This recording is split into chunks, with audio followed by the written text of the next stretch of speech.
When the Holy Family came into Egypt, literally all hell broke loose. She reveals to Venerable Mary of Agreda in the Mystical City of God in this chapter the incredible miracles that took place that you need to hear about. And then at the end, in her own personal commentary, she gives her an incredible commission that's not just for her, but for you and me. You need to hear this in today's video if you'd like to support this channel. In any way, please do buy me a coffee. Let's get right into it.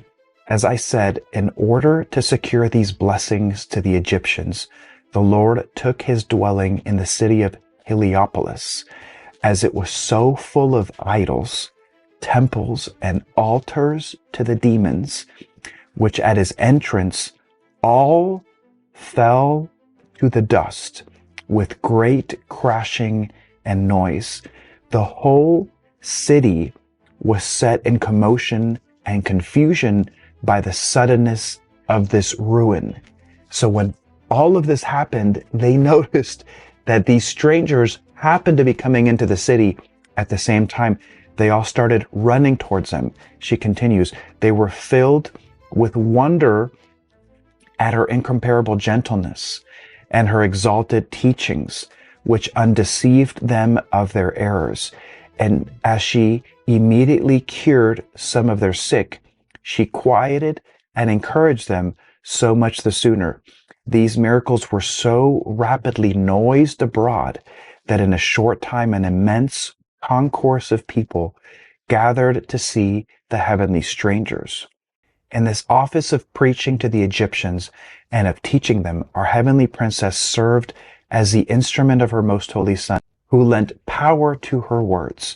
The effect of it was so great that many books would be required to describe the wonders and the conversion of souls that took place during the 7 years of their stay in this province.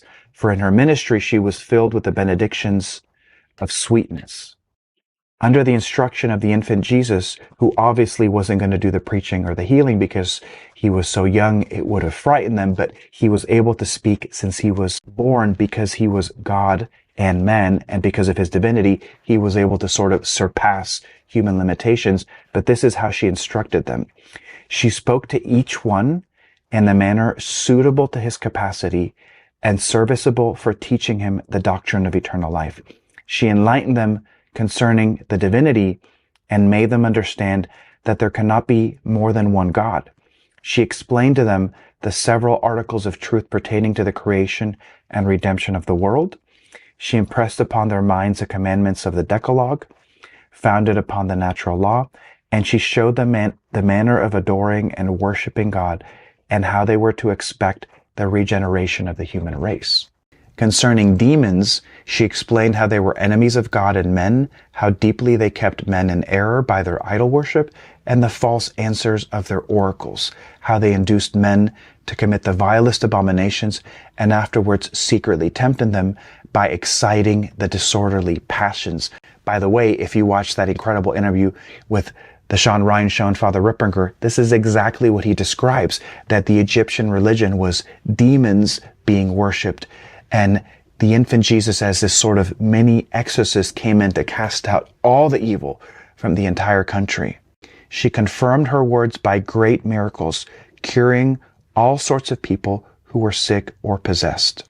Not only was the Blessed Mother curing people, Saint Joseph was also, because Our Lady would tend to work with women in all modesty, and then Saint Joseph would work with the men. Both of them were given power to preach and to heal. This is why Egypt has one of the earliest Christian communities, because the things that they did, the people did not forget.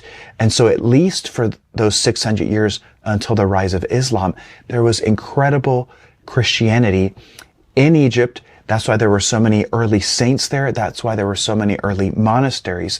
Now listen to some very interesting things that the Blessed Mother gives us as a commission.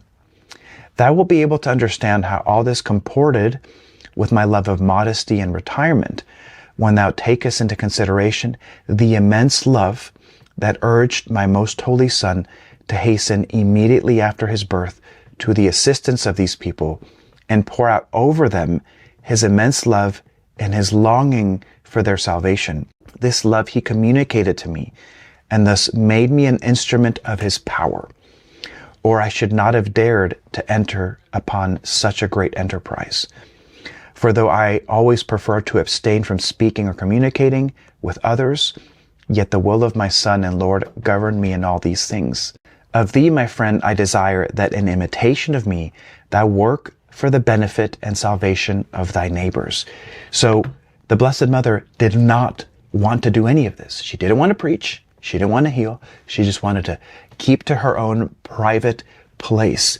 This is the mistake that many of us make. Many Catholics do this. They hide. Now, in her doing it, she was doing it for the glory of God. We often want to hide away because it's easier, obviously, because it's more comfortable, obviously, and because it's our preference. Maybe not so obvious, but that's another reason.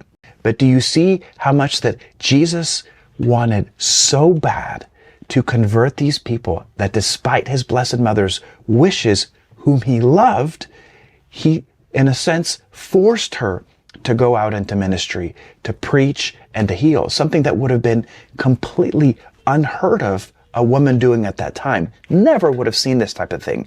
He didn't care. He wanted to save them. It's the same for us.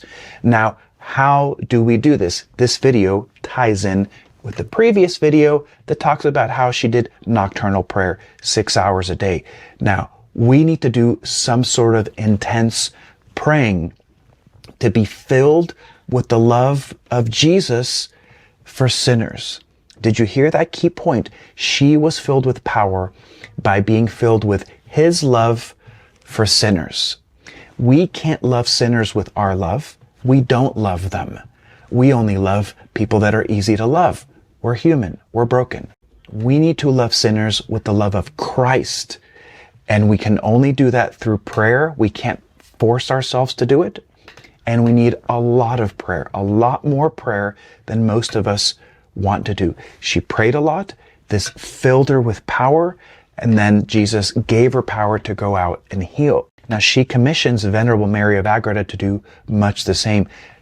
Anytime she runs into people, to help them in any way. Do you see these kind of patterns? She helped them in their problems. She consoled them in their sadness.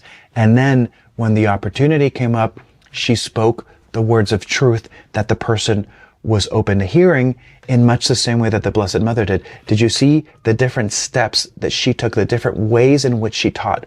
First one was she spoke to each one as was appropriate to that person. So she didn't speak to everyone the same. She didn't treat someone who was uneducated like a theologian. She spoke them in their common language, so to speak.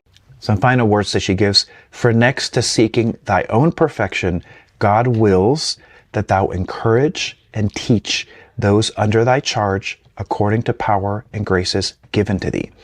Pray without ceasing for those to whom thou canst not speak, thus extending thy charity towards all men. So, at the very least, pray without ceasing. The Holy Family radically transformed the country of Egypt. Can you imagine how hard that would have been? They want us to transform the countries where we live. It seems impossible. Who else is going to do it? My friends, if this video has helped you in any way, please like and subscribe and support through Buy Me a Coffee. I'll see you in the next one.